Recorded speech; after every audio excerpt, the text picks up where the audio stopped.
You're watching Good Day Central Illinois on WYZZ. Welcome back. Since the legalization of marijuana, we've seen a stark increase in its usage. And although it's often advertised as harmless and naturally beneficial, using marijuana products can have a lot of negative impacts to your health as well. And today, Dr. Brian Curtis is here to discuss some of the risk factors associated with weed.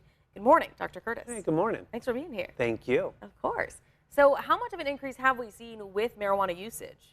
Yeah, overall, we've seen about double within that percentage, but really mainly under the age of 30, up to about 44% we're seeing on usage from that. But the really big thing is like 8th graders, about 8%, 10th graders, Wow. 18%, and seniors have use about 30%. So Wow. we're really seeing an escalation of use in the younger populations. How can that affect that younger population? Well, we always worry about our tobacco. We've made such a great strides on tobacco, and this really concerns us from a public health perspective if we're going to have a slide back, because a lot of the chemicals and cancer-causing problems in tobacco also exist within marijuana smoking.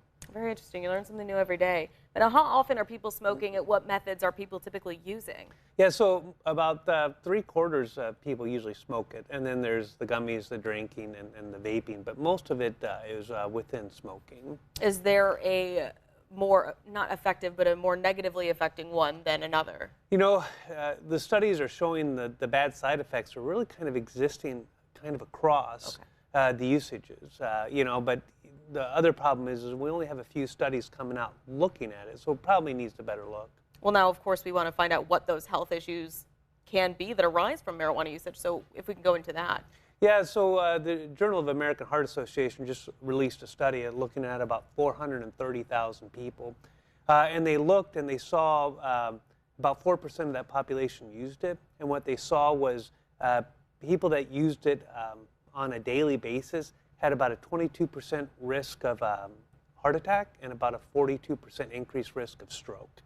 And then it actually was a linear relationship down to the point of if you didn't smoke and you just used it, you had about a 5% risk of stroke and 3% risk of heart disease. And they actually controlled it across the board.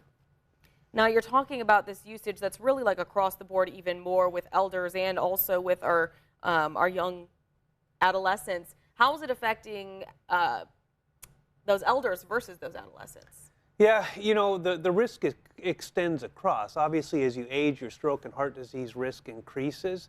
And so I think this is really a wake-up call for us, that it's not just a naturally occurring substance that doesn't have any risk associated with it, and that we need to better understand it. I mean, we have a lot of public health history of other substances we thought were safe and actually ended up not being safe.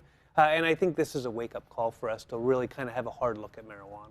Well, speaking of the wake-up call, when tobacco was first seen as negative on your health, a lot of people started talking about that secondhand smoke and how it can impact us later in life, even if you don't smoke. So is marijuana usage doing the same thing, impacting people negatively based off of secondhand smoke? Yeah, I think right now it's early, but the concern is the material in the smoke is similar to tobacco, right? And so you can have a secondary effect across to other people. Again, it's kind of early.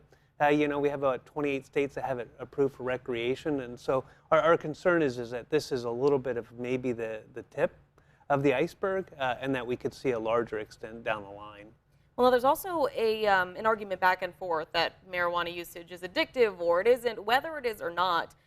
What are some resources that people can use to make sure that, or to try and, I guess, stop using marijuana? Yeah, I would always tell people to kind of fall back on your primary care physician or APP, have an honest discussion with them around this, especially in light of this study. I mean, if you are at increased risk of stroke or heart disease and you're smoking marijuana, I would probably tell you to find another alternative from that. And again, just like everything else, we're here to help you, and we're here to help you through life. And so if you have something you're struggling with, let us know, because we want to help you. Well, Dr. Curtis, a lot of good information you gave us today and really appreciate it. But of course, thank you so much for being here this morning. Thank you. Of course. And as always, we'll be sharing all this information up on our website, ciproud.com.